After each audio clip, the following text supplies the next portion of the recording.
So this is a little bit of a video response to my buddy Ian over at the Rhyme Signature channel. I've left the video up here. He talks about generative AI, specifically around like Steven Wilson using it for his Christmas track. And it kind of sparks a little bit of the conversation. And it's funny because when I saw that Steven Wilson, I'll leave the tweet here that he has put up about this generative AI track. I was already planning to make a video, and when I saw that Ian beat me to the punch of being like the first one out, I was just like, ugh, all right, I guess this is going to be a response rather than my own first take. But that's the business. So we've already seen generative AI in music in a number of different forms, and I feel like we're getting to a point now where it's becoming a little bit more of a concern, both, in a positive, but also in a negative light. And so let's talk about this. Let's kind of disentangle some of our thoughts and feelings, specifically for myself as well. Some of the things that I have concerns over, and some of the things that I feel as if the music industry isn't asking about, because I feel like where we are right now, we're very much like the Ian Malcolm character from Jurassic Park, where he's saying, you tried so hard to see if you could, you never really stopped to ask yourself if you should. And I feel like that's exactly where we are currently within how we are playing with generative AI within the music landscape.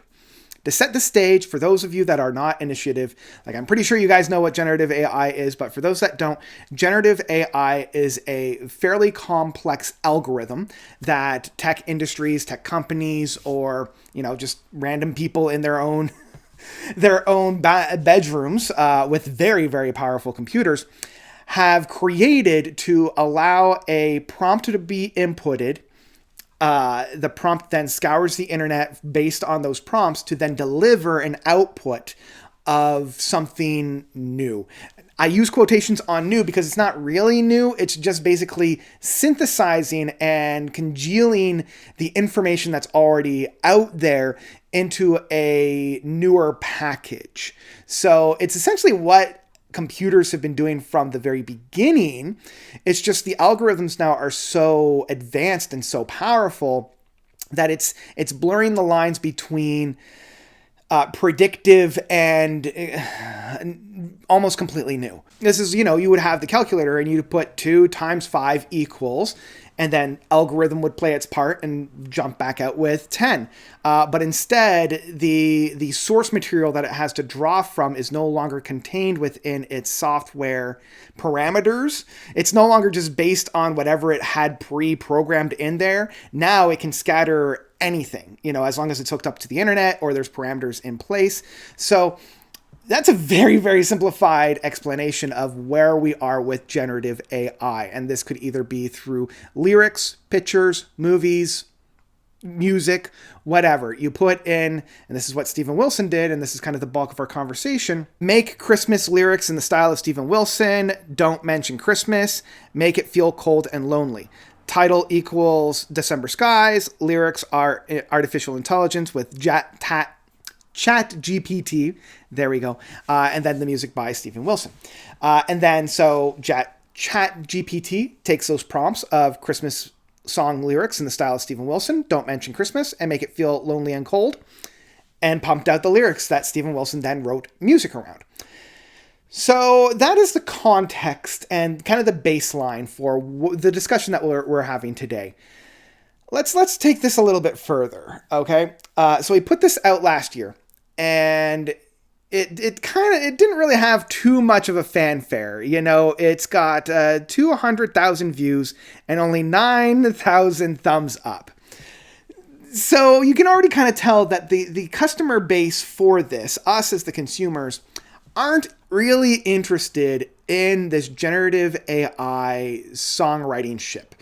Because I don't really want to know what a computer thinks a Steven Wilson Christmas song should be. I want to know what a Steven Wilson written song of a Christmas song will be. That's what I'm more interested in. And this is where I think the artists don't really realize that, okay, it might be a shorthand, but us as consumers don't really want that. It's an interesting self-motivated tool, I think, within the landscape of music. It's fun to play around, but as a product, it's virtually worthless.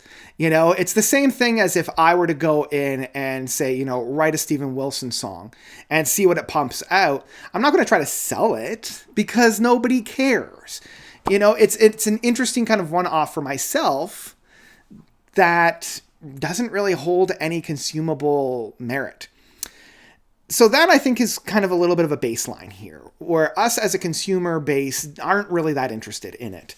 Now, that in terms of a product to be sold aspect of kind of like a shorthand, it is a powerful tool. And I still think that artists need to be very conscious and cognizant of some of the things that they're not quite thinking about. Now, I approach artificial intelligence and generative AI from a copyright and an intellectual property standpoint. My day job is as a librarian, and so these are things that I constantly have to think about, and things that I've literally been studying now for the past 4 years when AI first really started to become big, of like, in a copyright and intellectual property standpoint, where does this leave generative AI? And this kind of falls back on a copyright kind of argument that we had, where only material that has been produced from a human's hand or a human's touch can be copyrightable. It can be trademarked. It has logistic and legal protections in it. If I took a Blackwater Park CD, scribbled out Opeth, and put notes reviews on it, I could get sued by Opeth for copyright infringement because Opeth was the one that wrote Blackwater Park. But if it's AI that's producing these things, due to the laws, nobody has a leg to stand on in terms of who can use that legally. So if Steven Wilson, for this particular example, found that Notes Reviews, old Michael here, took those lyrics that were generative and sold them myself, he doesn't have a leg to stand on because he wasn't the one that wrote it. If Steven Wilson then decided to make a full Christmas album, I could take that CD, scribble out Steven Wilson, and write Notes Reviews. He has no legal standing in order to protect himself from that. And I think that is something that these artists aren't quite thinking about, specifically within the legal side of things. Like back in the day when Napster and Morpheus and LimeWire were out and people were sharing files this way, that way, and every way, at least they had the letter of the law to protect themselves when they went after LimeWire or Morpheus or Napster to take those sharing sites down, because legally those were breaches of copyright law. When big corporations were taking those CDs, ripping them onto computers, and then trying to sell them, Columbia Records, Universal Records, whatever, they could go after those proprietors to take those down because that's breach of copyright. That isn't the case when you're using AI-generated material. So I really want to caution, up-and-coming musicians that think that they can skirt around this harder aspect of creating original music, of creating original compositions and lyrics and whatnot, to basically say, hey, you are essentially, if we're getting into the more of the moralistic side of things, you are stealing this from other people because those algorithms are scrumming the internet for anything that matches the prompt, taking those bits of information from those other people and then passing them off as you. Morally, that's not great. Again, all within the intellectual property of things, that is literally stealing. You can't tell an algorithm not to do that, especially when the algorithm is specifically being told to do that. But now those smaller bands could have their music being ripped off by bigger bands that cash out at a much higher rate, and they have no legs to stand on. So that is kind of like one big bulk of my concern when it comes to generative AI within the music. Whenever I see a generative AI product in a album, like an album cover, right? Even though they have the trademark or the copyright of that, they actually don't. So Know about that. Know where your sources are coming from. Also, it's just like, as I mentioned, it's fun to play around with, I will admit, but when it's coming to a consumable good, hire the talent out if you don't feel confident of producing it yourself. One of the things that both Ian and Stephen Wilson has mentioned within this whole thing was, Stephen Wilson was asked why he's never done a Christmas song, and he said that it really wasn't me. He didn't think that he had it in him to write a suitable Christmassy lyrics. It's like, totally fine. One of two things you could have done. There was three and you chose the wrong one, but essentially two things you could have done. One, push yourself. That is a creative challenge, and nothing builds character and your creative essence than going outside of your comfort zone. If you don't think you can do it, then challenge yourself to do it. Two, hire a lyricist. You've already worked with so many brilliant lyricists and vocalists in the past. Collaborate with them. You see that all the time, specifically on Christmas songs. How many Christmas albums are there? Multiple duets, multiple features. That is what a Christmas album is all about. It's about coming together and sharing alike. And by not allowing somebody else to help you with it or to collaborate with you, you are now doing yourself a disservice and not allowing you as an artist to grow.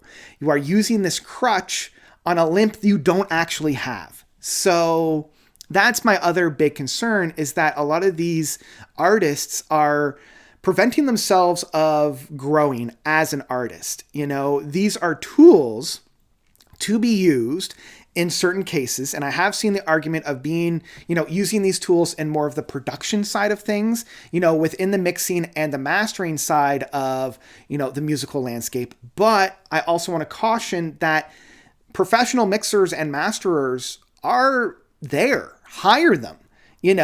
Don't just use it as a crutch. And I understand that some smaller bands and artists don't have the resources in order to hire out those people. So, they use these softwares and very powerful algorithms in order to help with that. I get it. But these bigger bands, like, essentially you are then giving permission to these bigger bands in order to do that when they do have the resources, especially with some of those who are signed with much bigger labels.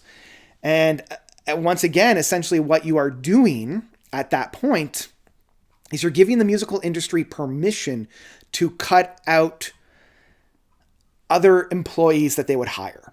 If you thought that these industry plants, for lack of a better term, who these industries would scout out just the voice and then they would, grab somebody else to help write, well, you're cutting out all those middlemen. So you're giving the music industry permission to basically say, cool, all we need is a pretty face at that point. They don't even really need to sing. We can just train them to lip sing in live studios and live stadiums whenever they're going on tour. But, we can have a Ariana Grande mixed with a Taylor Swift vocalist, have a unique voice in that sense, paired with, okay, we want a Charlie XCX kind of a beat section with a, Sabrina Carpenter rhythm section and chorus work with a little bit of an Ethel Cain edge. Well, suddenly now you have a track on your hands, right? Like, you see where this is kind of going. So that, I think, is very far off in the future. And I don't think we're ever going to be there in the next 20 years or so. But if we don't make a stand now and tell music industries and the big corporations that we don't want this, they're going to take it as permission to do it and cut out a lot of those programmers, a lot of those, mixers and masterers by cutting out those very important jobs within the music industry, and that's a livelihood, that's a career, that's a profession that could be phased out. Now, I know a lot of that is kind of doomsaying and a lot of it is very hypothetical, but unless we kind of take a stand and say like what is and isn't okay, they're going to take it as permission to just go ahead and do so. So that's kind of where I'm at within that context. And finally, I think just to kind of wrap all this up, I want to put a little bow on this because I've had many conversations with a lot of my friends and family, and many of them are in the tech industry. I would label a lot of my family members as tech bros who only see AI as a good thing. And whenever I kind of voice some of my main criticisms and concerns that I have, which I've already voiced here. They say, well, what's the difference between what we're doing currently with AI and what the music industry was doing back in the 90s and the 2000s with bands like Fatboy Slim within the music like sample culture that was being prevalent back then, where these artists themselves would never really pick up an instrument or a keyboard or anything like that. It was literally just taking bits from different songs, manipulating them, and then conglomerating them into a full thing to do something new with them. And I would push back in my main criticism that throughout that entire process, there was a human touch making creative decisions. And that is what's lacking when it comes to AI. You are completely void of the human touch in an artistic way. There's no artistic merit to these AI-generated items. And that is what I think is being lost within that conversation. When Fatboy Slim is sampling all these different sounds, they're doing it with intent. There's a reason why they're choosing this sample over another one. There's a reason why they're adjusting this sample to serve the song that they have in mind. You know, there are very critical decisions that are being made in an artistic way to express themselves. And that expression is being lost within this art culture of music. So when you're only seeing dollars and cents, you're kind of missing the point of what it is to create, to express yourself. And to bring this all back, generative AI is a fun little toy, but that's all it is at the end of the day. It's a tool to be used, but not to be abused, you know? So that's kind of where I'm at. I'm going to finish this off with bringing it back to Steven Wilson and why I have my main criticisms of this whole Christmas track, because it came out last year and there was no fanfare, as I mentioned. The main issue that I have with it is now he's trying to sell it. You know, he's trying to make a buck, and that is where I have the biggest criticisms for. You just don't do that. Like, it's fine to play around with it and be like, hey, look what has been produced with this generative AI. Isn't that interesting? Isn't that neat? And yeah, put it on Spotify, put it on YouTube, put it on wherever. You'll get a little bit of residual money from it. Sure, go for it. But then when you take that extra step and you try to package it and you try to sell it as your own, that's where I have the ick. That's where I have the, don't like that. So yeah, that's my big rambling thoughts about this. That's where I'm coming from it. I want to hear what you guys think about this. How do you feel about it? Does the generative AI in music give you the ick? You know, I'm seeing Jordan Rudess play around a lot with it, and where he's using it currently, I feel is harmless because he's just posting on social media. He's just doing it on his own little thing. He's not trying to sell it. And I think if he ever moved it to being a package sell feature on it, I'm going to get the ick on it. You know, like if I look at the new Dream Theater album and I see that, you know, he's listed generative AI as an item on there, I'm going to be like, guys, come on, like let's not do that. So yeah, I think what like Everything did with their album a couple of years ago, where they're playing with the generative AI, that's kind of the sandbox that I think we should stay in. And let's just keep it there. You know, let's just keep it there. If you can, hire out. Because if you're not, then you are essentially stealing money away from other people. So I'm going to stop.